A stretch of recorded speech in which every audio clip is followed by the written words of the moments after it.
किथे मेल माड़ियूं किथे घर कखावा ॾिठासीं, किथे बखमल बदन ते त किथे अंग उघाड़ा ॾिठासीं, किथे कुता कारनि में त किथे पोड़ा पैदल ॾिठासीं। अजब कशमुआ उस्ताद अल्लाह जो, किथे कुकड़ बादाम खाइनि त किथे बुख में मरंदड़ माड़ूअड़ा ॾिठासीं। साईं सदाई करीम ते सुंद सुकार, दोस्त मिठा दिलदार आलम सब आबाद। हिन वक़्तु असां किंझर जे कंधीअ ते मौजूद आहियूं।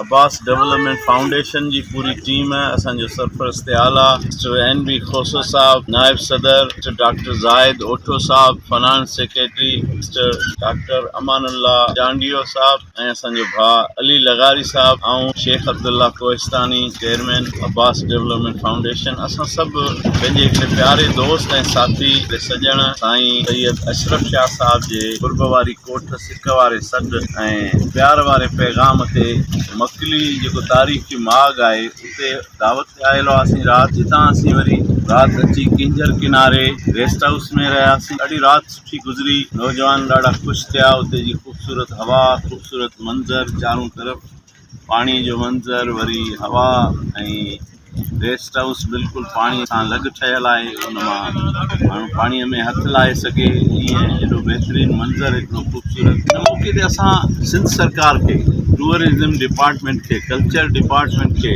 ऐं आपाशी खाते खे इहा गुज़ारिश था करणु चाहियूं त हीउ सिंध जो हिकिड़ो ख़ूबसूरत माग आहे, तफ़रीही माग आहे। माशाल्लाह हिते कमु थियल आहे, ईअं न आहे त न आहे, बेशक तफ़री गाह जे चारों तरफ़ पथर जो पेच खुलियल आहे, तमामु सुठो हिकिड़ो लॻे पियो।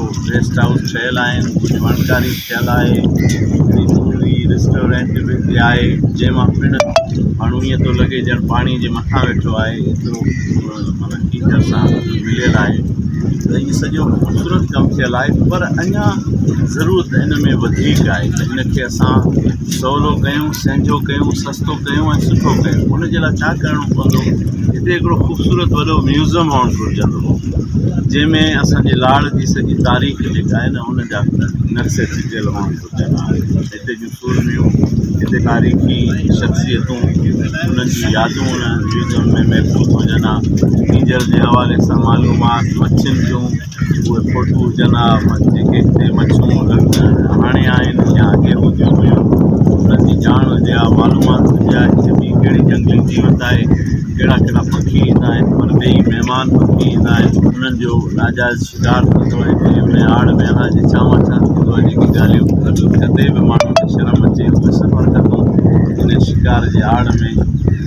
ऐं कमाइण वारा माण्हू जेके आहिनि उहे डिपार्टमेंटनि जा कामोरा हुजनि या वॾेरा हुजनि, उहे उन्हनि मां कहिड़ा कहिड़ा पंहिंजा मक़सद ऐं फ़ाइदा वठनि था, उन आड़ में कहिड़ा कहिड़ा ज़ुल्म कनि था, उहे सभु हिकिड़ियूं वॾियूं ॻाल्हियूं आहिनि। पर अॼुकल्ह त उहे वाक़ियूं बि थियलूं आहिनि ॻाल्हियूं, पर असीं हिते इहा ॻाल्हि कंदासीं त हिते अञा बि ज़रूरत हिन ॻाल्हि जी आहे। किंझर जे हिन पिकनिक पॉइंट ते एंटर थियण लाइ ॿ वाटूं आहिनि, हिकिड़ी त सफ़ा रोड सां लॻ आहे, पर ॿी जेका VIP रेस्ट हाउस ॾांहुं अचे थी मेन रोड खां, उहा हिकिड़ो अधु पोणो किलोमीटर जो फ़ासिलो आहे। पर उते जेको रोड ठहे थो पियो, आऊं त हुनखे 20 सालनि खां ठहंदे ई ॾिसां पियो, अञा केतिरो अरसो लॻंदो का ख़बर कोन्हे, अञा हुनजो कारपेंट रहियल आहे। ऐं हिते वणकारी माशाल्लाह कुझु टुकड़े में त थियल आहे, पर अञा बि हिते वधीक ज़रूरत आहे त ख़ूबसूरत वणकारी थिए। पींघा झूला कुझु माना आहिनि सही, पर हिते अञा हिननि जी वधीक ज़रूरत आहे। हिते हिकिड़ी फुआरा रंगीन लॻाया विया हुआ बतियुनि वारा, तमामु शानदार, उहे ख़राबु थी विया। अञा हुअणु त ईअं घुरिजंदो हो त हिकिड़ो लॻल हो त 2-4 ॿिया लॻनि हा, पर हिते त पाण वधीक माना जेको वधाइण जे बजाए पोइ ते रिवर्स हई वई आहे, उहे फुआरा बंदि ख़राबु कया विया आहिनि। अहिड़ी तरह सां ॿियूं शयूं ऐं जेके बि आहिनि उन्हनि जी मेंटेनेंस ज़रूरी आहे। ऐं हीअ जेके हट्स हिते ठहिया आहिनि गेस्ट हाउस, उन्हनि जी जेका लागत आहे, माना जेको किरायो आहे, मसवाड़ आहे, उहा इलाही आहे, एतिरी आम माण्हू नथो बर्दाश्त करे सघे। उनखे थोरो आसान कयो वञे, नंढा नंढा रेस्ट हाउस ठाहिया वञनि त जीअं थोरनि पैसनि में माण्हू उनखे हासिल करे सघे। सहूलियतूं ज़िंदगी जूं उहे बि आसानी सां मुहैया थी सघनि। पाणी आहे, अटो होटल आहे, दुकान आहे, सिधो सामान आहे, सभु शयूं मिलणु घुरिजनि ऐं सस्ते अघ ते मिलणु घुरिजनि।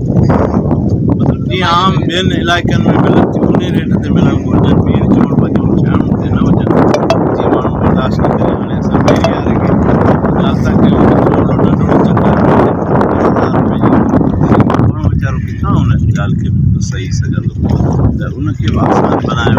सरकार हिते अहिड़ियूं आहिनि सस्तो कयो। इन तरह सां हिते जेके बि घुरिबल सहूलियतूं आहिनि, रोशनाई आहे, बिजली आहे, त हाणे असां रेस्ट हाउस में रहियल हुआसीं, हर 2 कलाकनि खां पोइ बिजली वञे पई, कंहिंजी तकलीफ़ न। हालांकि रेस्ट हाउस वारे इलाइक़े जी बिजली जेकॾहिं